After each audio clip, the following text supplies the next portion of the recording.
Okay, so let's do our little trig review before we take the quiz. There's a lot of TANs in this section of the review. I mean, we've done all these problems last week, but let's do some of these. Like I said, there's a lot of TAN problems. Again, your decision if you want to put this on your paper. Also, if you want to put this on your paper. I have to tell you, one of my students last period got almost a perfect score. She got these two angles wrong because she wrote it wrong here, okay? So just as a reminder, obviously, if this is wrong, you're going to make mistakes here. So be careful, you know, do your right one, left one, up one, down one, if you're going to do that, so you don't write down the wrong stuff. Okay, so remember your TAN tricks. If I have a TAN and I look at the denominator, I already know the answer. It's square root of 3 over 3. Remember, all of my denominators of 6 are that TAN. And then quadrant 1, everybody's positive. So moving on, okay? All of my denominators of 4 for TAN are 1. And then quadrant 1, everybody, all are positive, so I can just leave it, okay? When I get to a quadrantal, for me, I like to write the ordered pair. Think of it as y over x, and I write it, y over x. And then anytime there's a 0 on top, the answer is 0. Okay, 0 on top, answer is 0. 0 in the denominator is undefined. Okay. Denominator of 3 for TAN is square root of 3. Right? And then this is quadrant what? 3. One more. In quadrant 3, TAN is positive. TAN is positive in quadrant 3, so I leave it. Another denominator of 4. 1. Quadrant 4. TAN is negative. Right? 0. This is my ordered pair for 0. Sine is the y value. Answer is 0.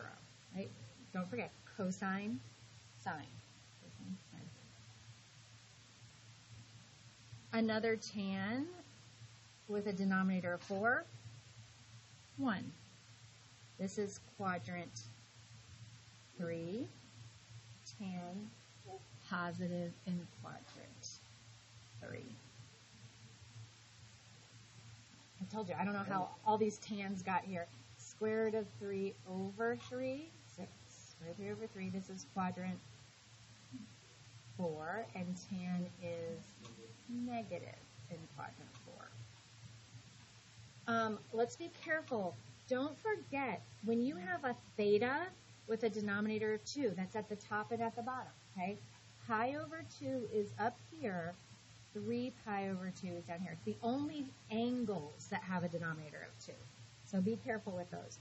So pi over 2 has an ordered pair of 0, 1, right? And cosine is the x value. Denominator of 3, okay, so we haven't seen one of those yet, but that's not a TAN. So don't forget, denominators of 3 always start with 1/2. Okay, sine is the y value, and this is clearly quadrant 1. Everybody is positive in quadrant 1. Okay, so let's just do a denominator of 6. If you have a denominator of 6, don't forget this is your ordered pair. And then cosine is the x value. Okay? And in quadrant 1, cosine is positive. All right? I feel like this class is going to, when I do this review, I really feel like you guys are trying. Okay? So I'm really proud of you guys for how, I feel like you're really trying to get that higher grade. And so that's what I'm trying to help you guys do. Let's see how you do today. The notes are short. The homework is short. I think you'll finish it in class without a problem. And I was able to help anybody that needed help today and grade the quizzes and let people know how they did all in the same period. So that's good. You'll get some immediate feedback, okay? So breathe. Don't stress. Maybe don't even look at the time. Just focus on it, okay? Cosine is the x. Sine is the y. Be careful with your signs. Be careful with your quadrantals, okay?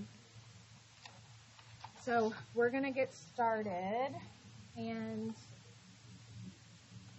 if you don't want to take it, that's fine. I'm going to come around just so you can politely decline and wait for your classmates to finish. If you're watching this video, you're probably going to want to pause it because there's about to be 3 minutes of dead where they're just fast forwarded. I mean, if you're watching this video because they're about to take the quiz, then you don't want to have to hear all that. Yes, I'll give you more. I'll give you 3 more retakes if we need to, okay? I'm really hoping we don't have to keep doing them for weeks and weeks and weeks. As long as we just try our best. What? As long as we just try our best. As long as we're trying. Like, if someone's, like, this is not his class, but if someone's, like, sleeping and then just taking their quizzes over and over and they're still, like, doing that,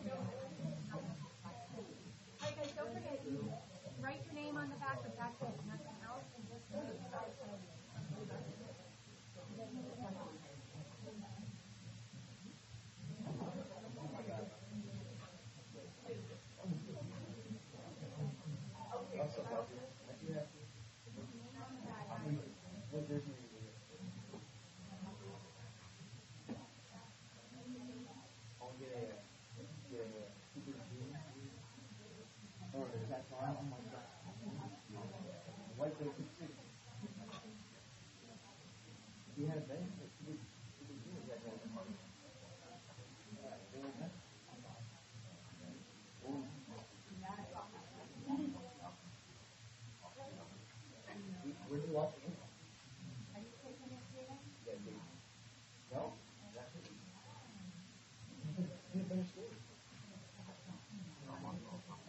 Does everybody that wants to take it have one?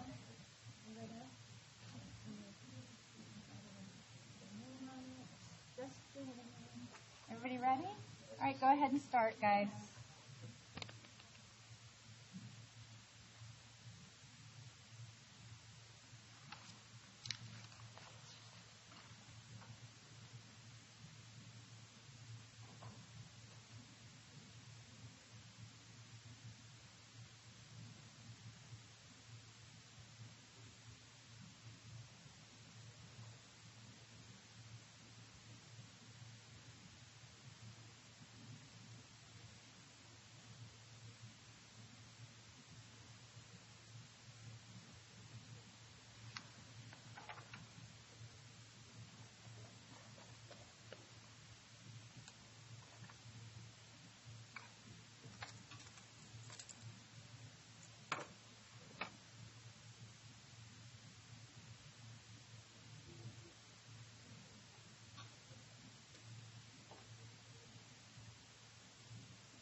right, guys, pencils down. Pass them over. Pass them over. Awesome. Pass it back. One circle. I'm messing with it. What? I'm messing with it. I always.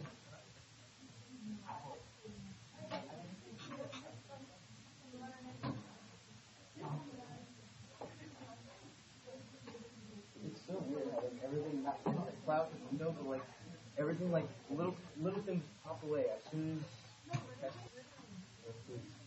flies away. Well, memorize it. All right, guys. Page 60, please. All right, so listen, we've been graphing sine and cosine since last Monday. A lot of reviewing every day. Today's no different. Lots of review of what we've been doing and introducing our final letter, which is C. I've hinted at that letter a couple times. Not a big deal, okay? So look, here we have the full sine function with the A, B, C, and D in it. Y'all know A is your amplitude, B affects the period. C is, in there in the parentheses, always with X with a plus or a minus in front of it, and then D is that midline. C is actually something called a phase shift. It moves your graph left or right. D is called the midline, moves your graph up and down. So just different words for H and K that we've seen over and over again. Okay, you might remember H, which is that number that moves your graph left or right, is always opposite. Like if you see a minus in front, it means go to the right, and if you have a positive in front, it means go to the left. Same thing is going to happen in here. All right, so here is that graph of sine where it starts middle, up, middle, down, middle. We know amplitude is the distance from your midline to the max, midline to the min. D is that midline, which is, remember, midline just gives you all your middle points. Anywhere you say middle, it's at your midline. And the period is 2 pi over b. So let's remember, because I think you guys have been doing really, really well with graphing these. There's still some confusion between the pattern of sine versus cosine. So that's really important. You have to know which is which. It's the only difference between them, okay? Sine always starts up, middle, down, middle, up. Notice you always start and end at the same place, always, on all of them, okay? And then anytime there's a flip, meaning when A is less than 0, greater than 1, right, like 1/2 or 2/3 or something like that. Nope, sorry, when A has a negative in front of it, sorry, that's what I meant to say. We flip, all of our ups become downs, all of our downs become ups, but middles never change, okay? So instead of up, middle, down, middle, up, it's, no, I just totally messed that up, didn't I? Oh my gosh, and I'm recording. So sorry, I was thinking of sine. Why didn't you guys stop me? Middle, it starts middle. Middle up, middle down, middle. So sorry. Okay? So, starts middle. And then if there's a flip, it's still middle, but then it's down and up. So middles always are middles. We always start where we end no matter what. Cosine, all the letters mean exactly the same thing. The only difference is we start up, middle, down, middle, up. And if there's a flip, all of my ups become downs, and my downs become ups, and my middles stay the same. So down, middle, up, middle, down. Still always starting and ending at the same place. And as I just said, middles are where your midline is. Oftentimes it's 0, but if they give us a D value, it moves the points up or down. Ups are your maxes, and downs are your mids. Okay?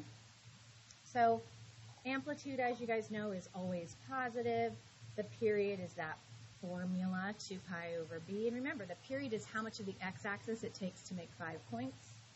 Phase shift, that's that C value. I don't really like that she wrote a minus C there. What I want you guys to think of is if it's a positive C, we go left. And if it's a negative C, we go right. Same thing you've seen a million times with H. B affects the period, and this whole thing, bx plus c, is called the argument. So that part that's in the brackets is called the argument. Hold on, I don't even think we ever see that again, but in case we do, I'll read it to you. All right, so let's do 2 and see. So we're going to, just like every time that we graph these guys, we pull out the A, the B, now the C, the D, any letters there are, and kind of organize our information. And then we have to figure out what our pattern is, and then we graph it. What's different, though, is, and one thing you might want to add, I always call, C is like your left or right, but it's also called your starting point. Maybe add that, I apologize. It's your starting point, because we always graph from 0, 0, always, unless there's a C value. If there's a C value, if there's a phase shift, we shift right or left, and that's where our first point goes. So by shifting, it moves all your points left or right, including your first point, okay? So let's go ahead and start pulling some stuff out. Amplitude, of course, is 3 without a flip. I see I have a B value, which will affect my period. The period is 2 pi divided by B. And if I could simplify that, I would, but that's not simplifiable. And then we have a C value. It's a negative, which means we have a phase shift right pi over 6. Notice I didn't put negative pi over 6. I said what direction I'm going in. I'm going to the right pi over 6. And as I just told you guys, that means your first point is no longer 0, 0. Your first point would be at pi over 6. Well, you all know you will have a total of 5 points. So what makes phase shifts a headache for us sometimes, it's not going to be so bad in this class, I'll tell you why, is that the x-axis is a little different. Because if I start at 0, let's pretend there was no phase shift. I know my first point is at 0 and my last point is at 2 pi over 3, right? That's how much of the x-axis I would use. But now, when I move my first point to pi over 6, it moves all the points pi over 6, right? So I would go to the right pi over 6 there. So so sometimes the x-axis can get really, really confusing. I have a way of kind of making it easier for you.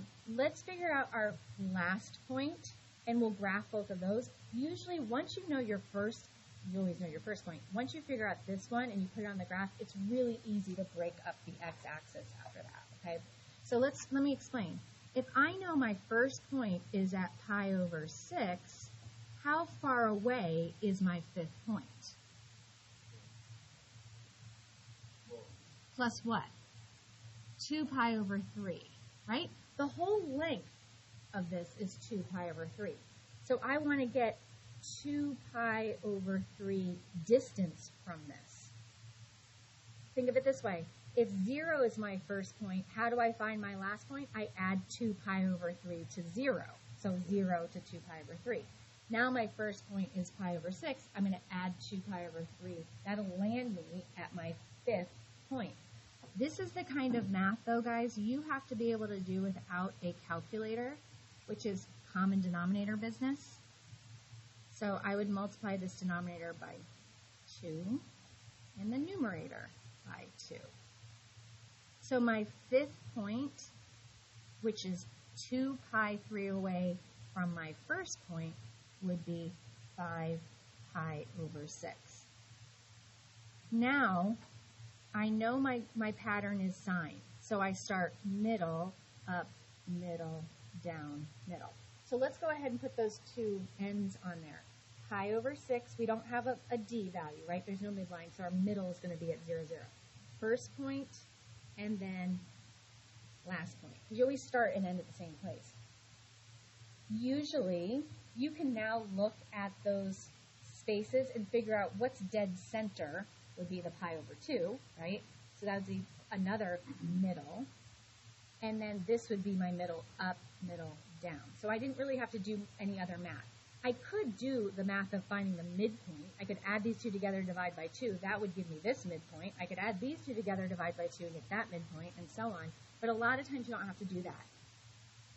And I'll explain why more in a second. And my amplitude is up at 3 and down at negative 3. So there are my 5 points. This whole length right here, from here to here, is 2 pi over 3. Remember, on my test and on the AP exam, you never have to make your own graph. You'll never have to take an x-axis and figure it out, but you do have to recognize multiple choice, which one's right and which one's wrong. So that's why it's important to know how to find these points.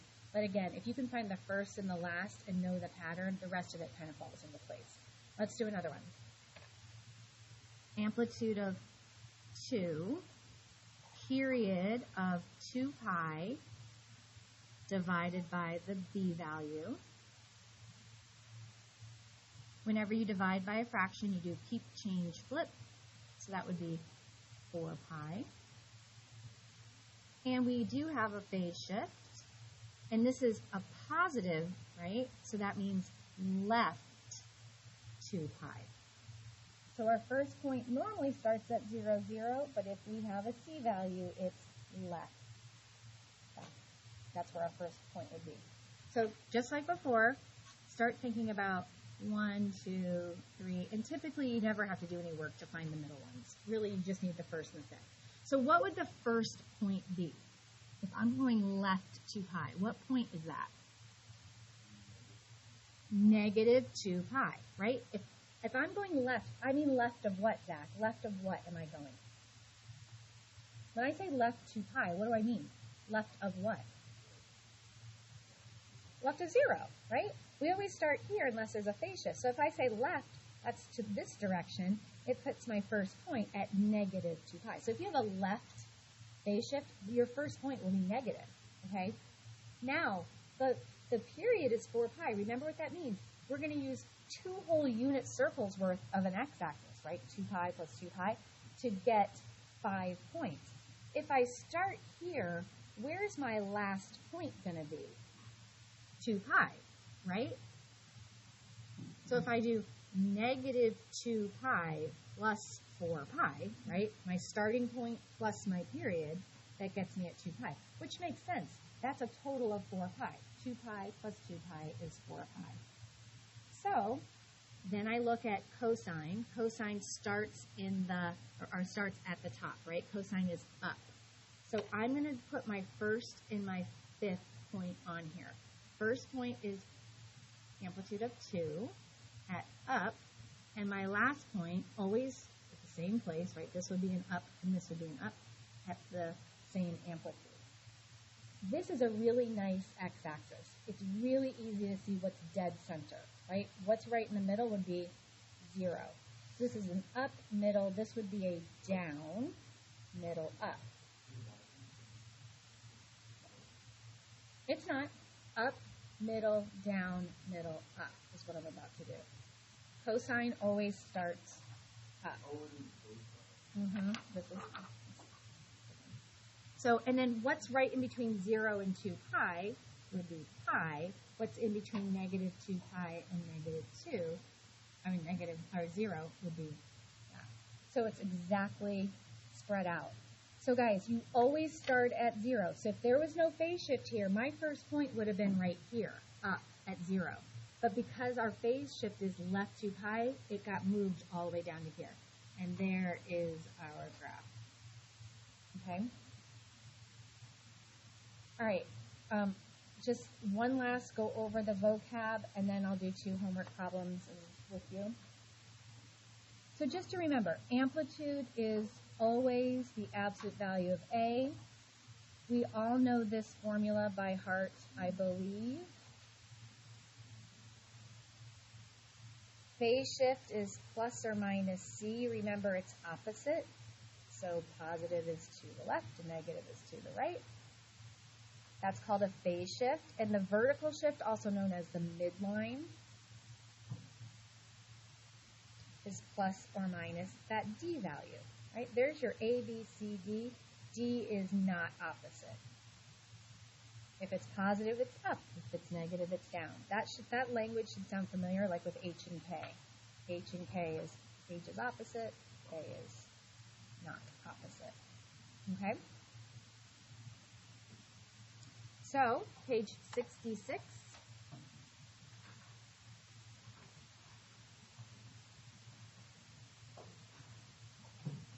I'm going to do 1 and 3 with you.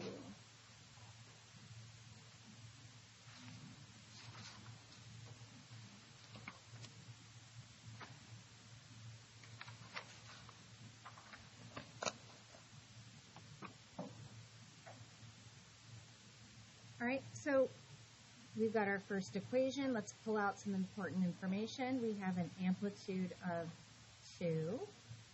We have a period of 2 pi divided by b. B is 1, right? B is the number that's right attached to the x. So 2 pi divided by 1 is just 2 pi. And we do have a c value. It's positive, which means left, pi over 2. So let's start by getting our first and our fifth point. Remember, if you're going left of 0, that makes that point negative, right? Left pi over 2. My first point is going to be at negative pi over 2. And the whole thing is 2 pi long. So I'm going to do negative pi over 2 plus the period. That will get me my fifth point. That's how long the period is, from negative pi over 2 out to pi. So common denominator, I need to have a denominator of 2. What can I put in my numerator that when I divide it by 2, I get 2 pi? 4 pi, right? 4 pi over 2 is 2 pi. So my final point is 3 pi over 2. Let's see if that's enough. It will be. Okay. Cosine starts up. So this is an up, and this is an up. So I'm going to go to negative pi over 2 and go to my amplitude of 2. And then I'm going to go to my last point, which is 3 pi over 2, and go up to my amplitude. And now, even though it looks a little funny, like not as easy as the last one, if you count the number of spaces, 1, 2, 3, 4, 5, 6, 7, 8, there's a total of 8 spaces. What's in the middle? 4, right? Half of 8 is 4. So if I go 1, 2, 3, 4, this is my middle point right here. So up, middle, down, middle, up. So now I just need my middles. And if you look, there's 4 spaces between these two, and 4 between those. What's half of 4? 2. So if I just go 1, 2 from there, and 1, 2 from here, we are equally spaced. So many times you can just kind of count the spaces and split it up to make your other points. But that's what makes these a pain, is the x-axis. Okay. Question before we do number 3.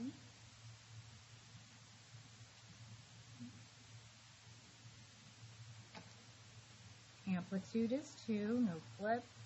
B is 1 again, so our period is just 2 pi. And we have a c value that's negative, which takes us to the right, pi over 2. So it's just like the one we just did, except instead of our first point being negative pi over 2, it's positive pi over 2. So I'm at pi over 2, and I have to add 2 pi. Instead of writing 2 pi, what do you think I could write? 4 pi over 2, right? Isn't this the same as 2 pi? I don't need to keep finding common denominators. And that gives me my last one of 5 pi over 2. First point, last point. This is cosine without a flip. That means I start up and end up. So at positive pi over 2, up at 2. And at 5 pi over 2, unfortunately, and that's why I want to do this one, it's off the graph just by 1. So it would be like right there. Okay? So I need to know what's in the middle. 1, 2, 3, 4, 5, 6, 7, 8. There's 8 spaces in between, so 4 would be in the middle. 1, 2, 3, 4.